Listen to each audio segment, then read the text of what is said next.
Well, hello everybody. My name is Kiegel, Kuntz, and welcome to the Kiegel Kuntz Show.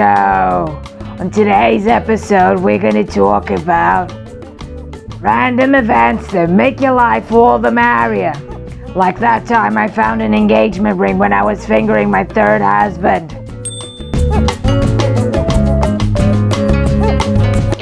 So, this story took place between my second and third marriage. I went to an art show hosted by a darling friend of mine. The show was called 9.5 Weeks in San Francisco.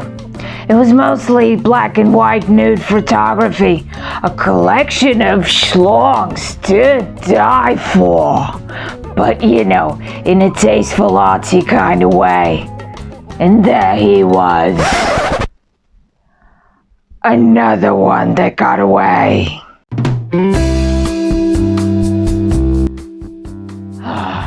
His name was George. George and I met in college while he was studying to become an actor. He was single, but I was on my first marriage, so, it wasn't worth losing my prenuptial agreement. But between you and me, during all of my marriages, I keep a list of men that I can't sink my teeth into. And as soon as I get divorced, I break their hips.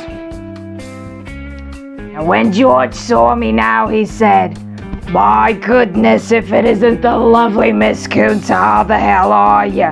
Gorgeous as usual, I see. Allow me to introduce you to my wife."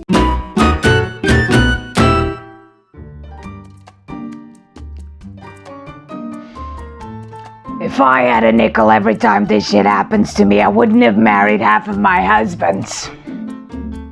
So that was that. Nothing I could do.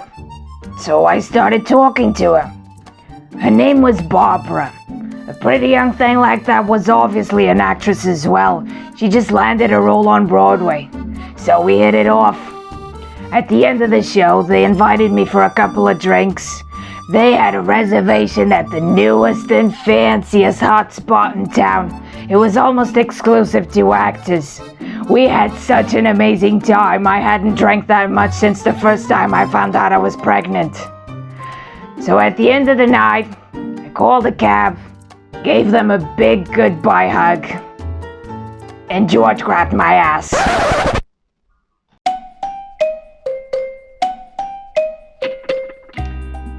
At first I got a little confused because his wife was right there. But then I thought, actors, you gotta love them. With all the nudity and sex scenes they have to go through, they clearly lose sight of social boundaries. So I went with a gag and grabbed a handful of his ass. We laughed about it and called it a night. Remember, kids, if it's scripted, it ain't harassment.